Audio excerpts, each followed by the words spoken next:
Alright, ladies and gentlemen, before I put this on the wire wheel, I'm going to try to straighten that up just a little bit. See how it's twisted? And I think it's twisted up here.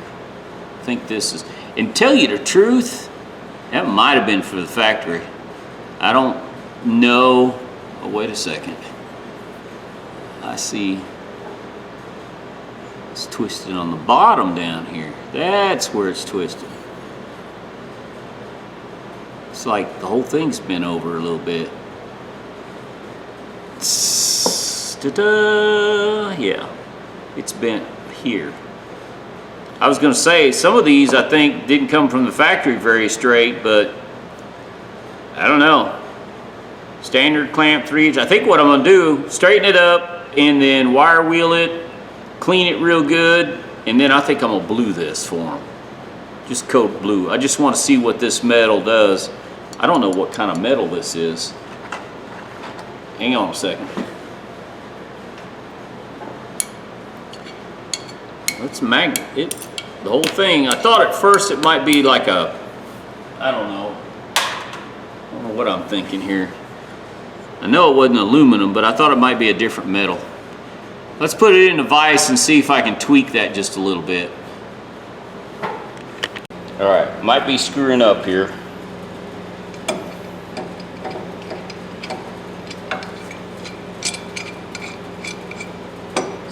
Which way I need to go with this.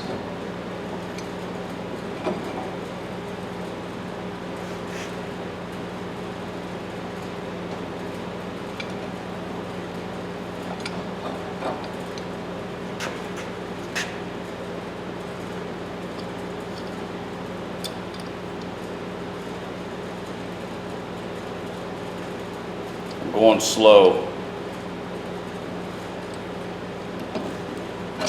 See how that looks.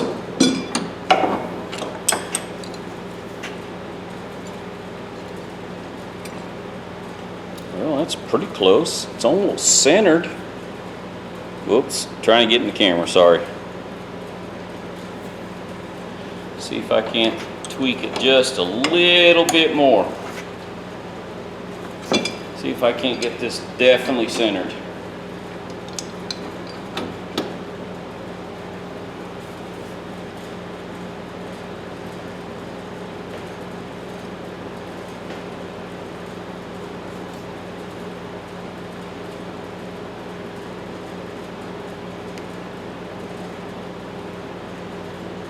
I think I'm gonna stop right there.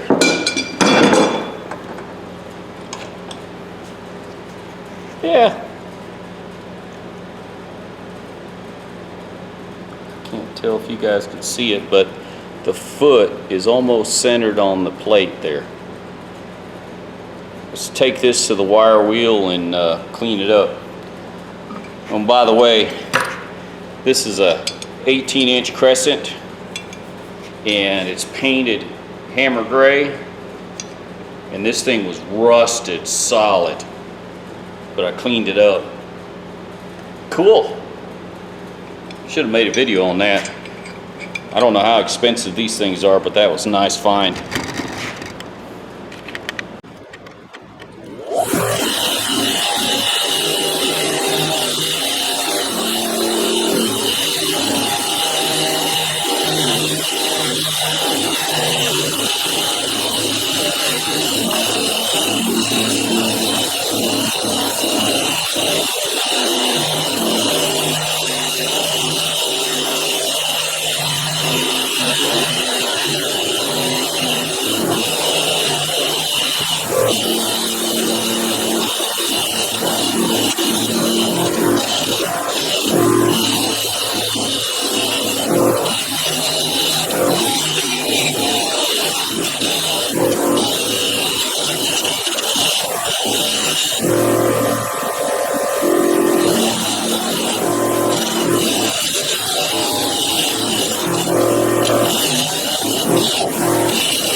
All right, looks pretty good. Back this out, sorry.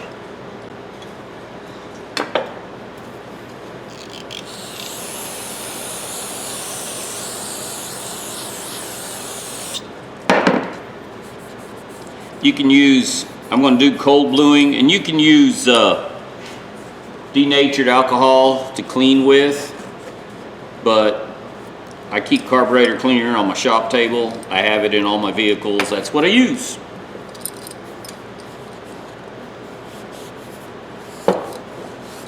Need to clean your metal before you blue it. See, it comes, see the black stuff comes off.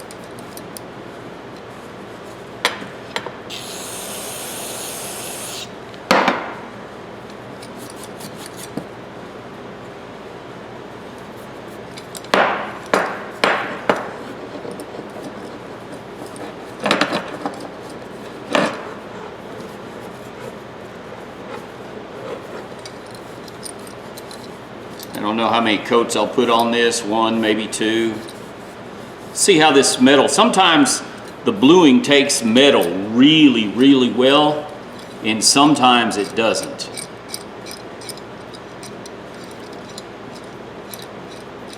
Sometimes the bluing is, it's hard. I don't know how to describe it except it just doesn't take.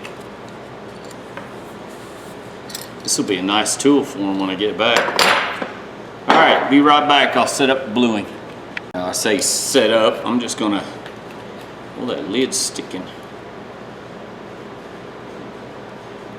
Pour a little in there. My brush. Oh, look how black that turns.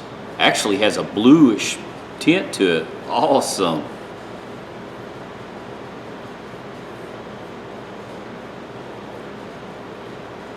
Oh, that is cool. That is way cool. Boy, this metal takes the color almost instantly. I mean, it just turns it.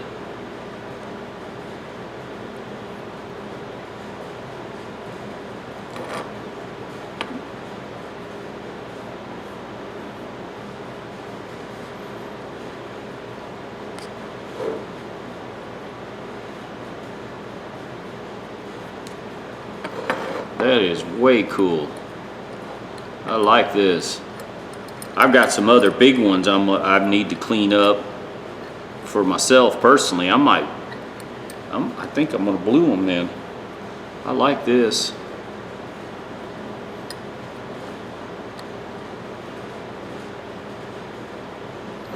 I'll use a brass brush on the threads. I'll use fine 4/0 steel wool on the rest of it.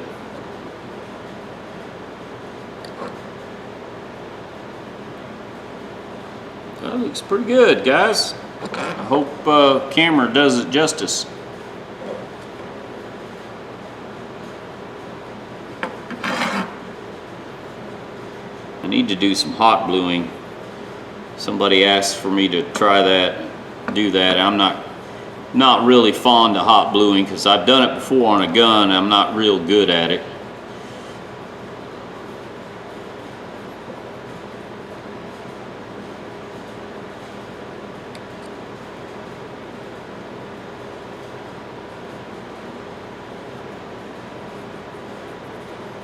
It's cold bluing just to protect your tools. This is really a good way to go. You can't go wrong. I mean, you can cat it or powder coat it, I guess, but I'm not taking up my shop space for powder coating for an oven and to do that. Powder coating is a little harder to do. It's messy. A friend of mine does have a powder coating set up, and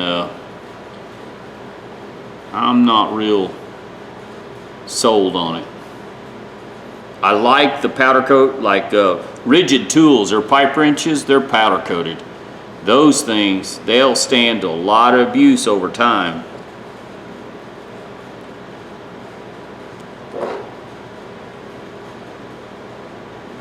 But pipe wrenches, normally I use truck bed liner material on it, my pipe wrenches.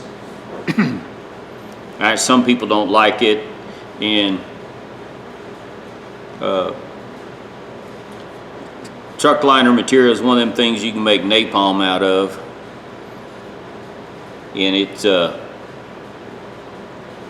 I don't care for the bed liner material if it's still early, it hasn't set real good. It will cause, if gasoline or certain chemicals will get to it, it will turn into like a gel. It's nasty. See, it's not taking real well right here, and I think it might be because I didn't clean that real well. See those threads right there? Yeah, it didn't take real well right there. It's taken, it's just I'm having to go back over it.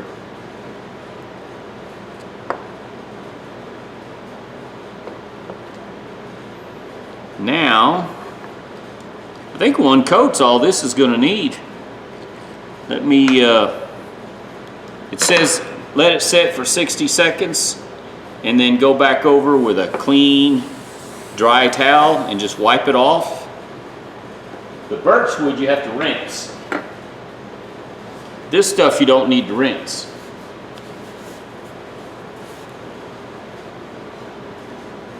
Let's see here. Let me grab a drink real quick, my tea, and then we'll come back and wipe it down. All right, ladies and gentlemen, what I'm gonna do now, I'm gonna do something a little different than I normally do. I am going to, let's see, I'll use this towel. I am going to put some 3-in-1 oil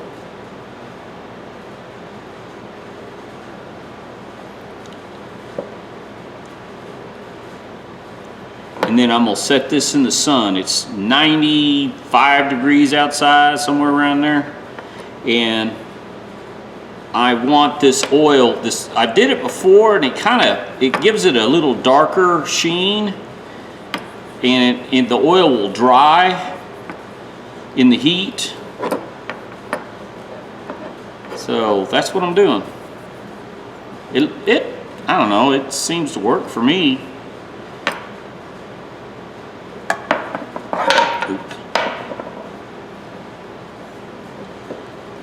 I've done this on a couple other tools and it actually worked. I like the way it turned out. So we'll let this sit overnight. We'll let this sit all day in the sun. Let it dry out real good.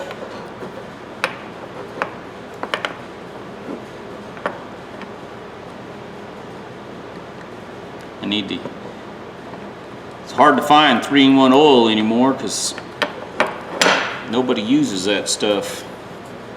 So all I'm going to do is wipe the oil off.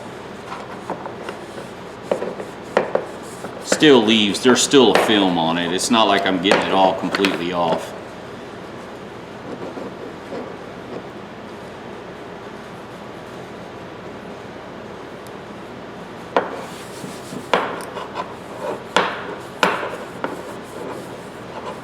Come back and see what it looks like tomorrow. I actually got a couple days off. Though I did do a couple jobs today. I worked half a morning, I guess, or more than half.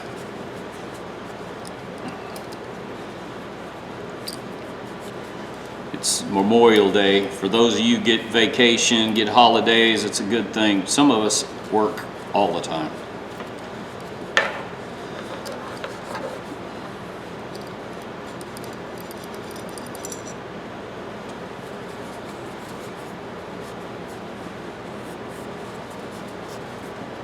Let's see what this looks like. All right.